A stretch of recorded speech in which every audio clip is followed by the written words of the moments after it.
Imagine you're in a busy night market in Bangkok or Ho Chi Minh City. Neon lights everywhere, sizzling food all around. You grab your favorite street food, the vendor points to a laminated QR code, and you casually scan and pay. You walk away thinking, digital payments are so convenient now. What you don't know is that the vendor never received your money. It went straight into an account controlled by a criminal syndicate. And by the time anyone realizes it, the funds have already been split, laundered, and moved across borders. That's the chilling reality behind the massive surge in QR code payment fraud sweeping through Thailand and Vietnam in 2025. Once celebrated as cashless success stories, these countries have become prime hunting grounds for digital fraudsters. QR codes, once innocent black and white squares on stands and stickers, have turned into silent weapons. You scan, you approve, and your money disappears, instantly and almost invisibly. Here's the core trick. Criminals don't always need to hack your banking app. They hijack the payment journey itself. They generate their own QR codes, link them to accounts they control or mule accounts, and place those codes exactly where you expect a legitimate one to be. On cafe counters, on restaurant tables, on donation boxes, on parking meters, even on flyers promising discounts or lucky draws. Sometimes it's just a sticker placed over the real code. The original business has no idea. Staff are busy, customers are rushing, and no one notices that the stand has been tampered with. You scan the top layer, the fake code, and the transaction goes through smoothly. Your app shows the amount, and the merchant name may look generic but not alarming.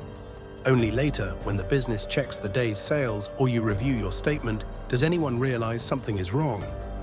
In more advanced setups, criminals create digital overlays for online menus and order pages.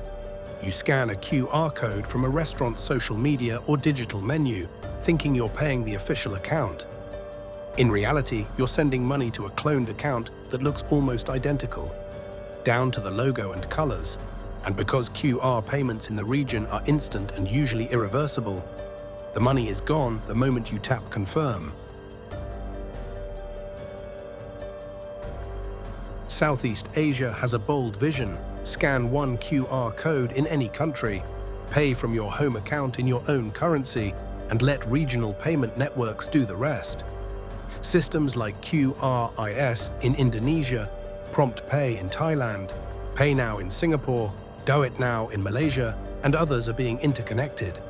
On paper, it's a dream. Tourists pay like locals, small merchants accept foreign customers easily, and the region edges toward a unified digital market. But every new connection between systems also opens a new corridor for fraud. When money moves across borders in seconds, tracking stolen funds becomes exponentially harder. Criminals use synthetic identities, customer profiles built from mixed or stolen data, to open accounts in one country, receive fraudulent QR payments from another, then quickly route the money through multiple accounts and wallets. By the time a victim in Thailand or Vietnam realizes something is wrong, their funds may have traveled through several countries, leaving a trail that is technically visible but practically hard to chase in time. Not every country in the network has the same strength in fraud detection or regulation. Some have advanced real-time monitoring and strict onboarding. Others are still developing those layers. Fraud rings deliberately target the weakest links, places where opening accounts is easier, monitoring is looser, or follow-up is slower. The same infrastructure that promises frictionless tourism and trade can also act as a highway for sophisticated cross-border scams. Artificial intelligence now sits at the center of this battle, and it's being used by both sides. Banks and payment platforms across Asia deploy AI and machine learning to scan massive volumes of transactions in real time. These systems learn what normal looks like for each customer, where they usually pay, at what times, for what amounts. When a payment breaks that pattern, the system can flag it, block it, or require extra verification. This has significantly improved detection and operational efficiency for many financial institutions. But fraudsters are not standing still. They leverage generative AI to craft highly convincing phishing messages, fake merchant pages, and even deepfake voice calls that imitate bank staff or support lines.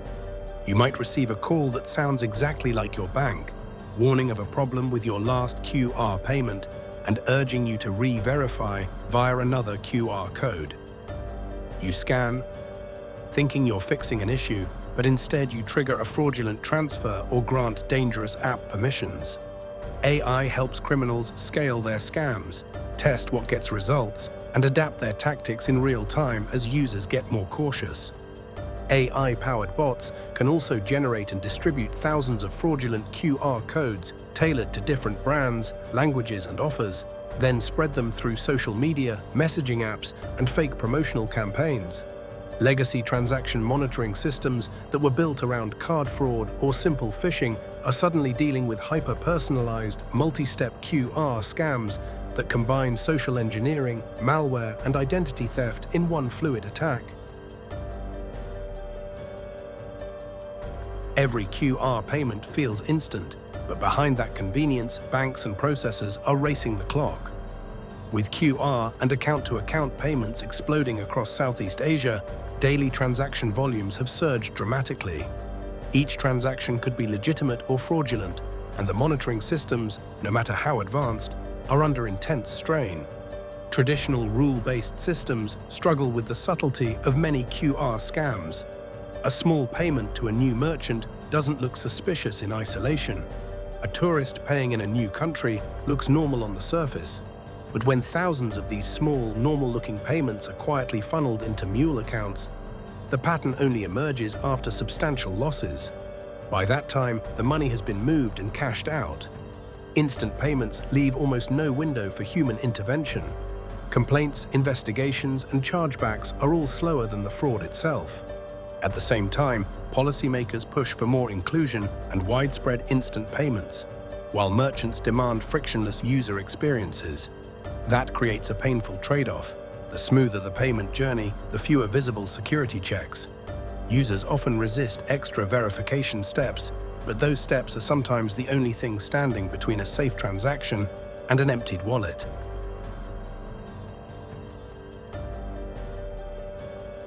The surge in QR fraud isn't just a number.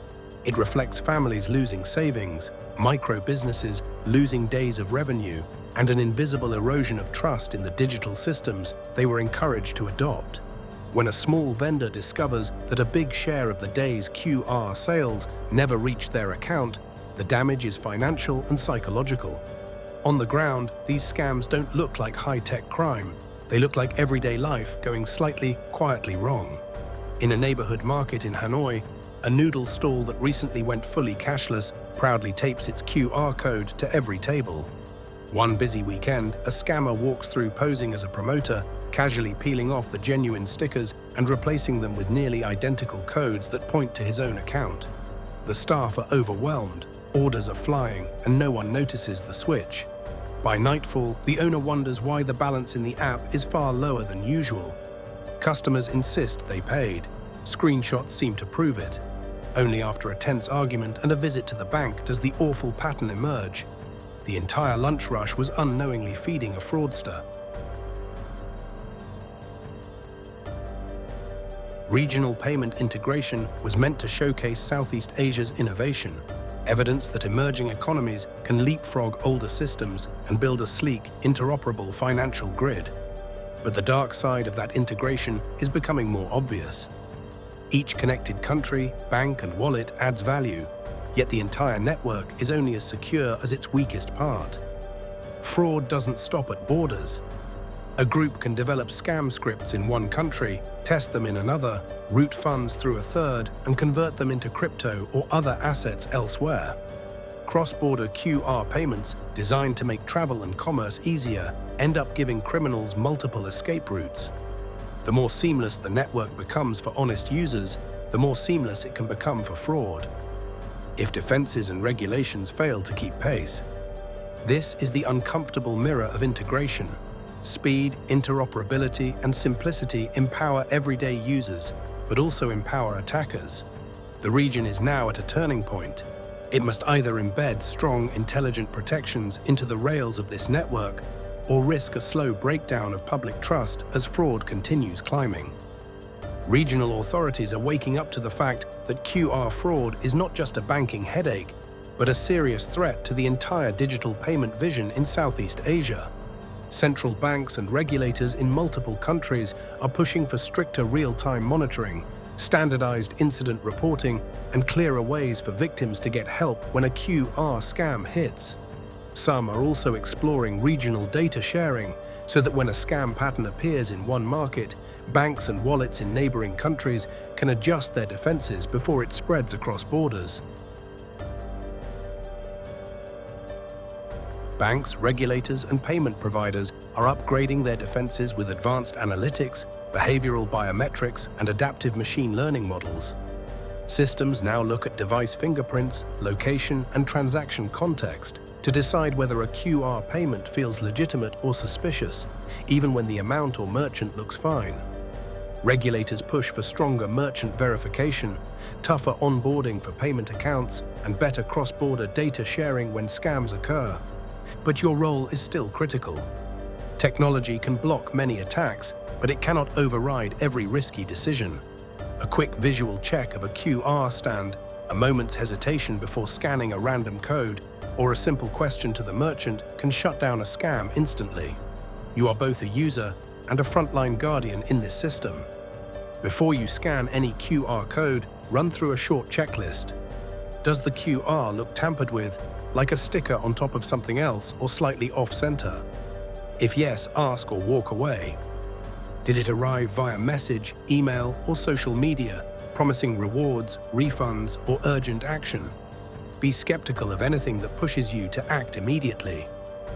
When the payment screen loads, does the payee name clearly match the business you're dealing with? If not, cancel. In another country, always confirm with the merchant which QR to use and double-check the amount. Never install apps or grant extra permissions just because a QR code says so. QR code payment fraud in Thailand and Vietnam is more than a local problem. It's a warning for all of Southeast Asia and every region racing into a cashless future. The infrastructure is getting faster, more connected, netted, and more convenient. But if trust collapses, the entire model is at risk. Criminals are already exploiting that trust gap, adapting and scaling with every hijacked scan. Yet this doesn't have to end with them winning. Financial institutions are strengthening defenses, regulators are tightening rules, and awareness is rising. The missing piece is how ordinary users respond. If this script has opened your eyes to the hidden risks behind those simple black and white squares, don't keep it to yourself. Share this story with at least one person who uses QR payments every day. Parents, friends, co-workers. Turn yourself and them into human firewalls, people who think before they scan. And for the video version, make sure to tell viewers to like, share, and subscribe for more deep dives into the dark side of modern finance and technology. The next scan could be perfectly safe, or it could be the one that changes everything. Make sure it's the former.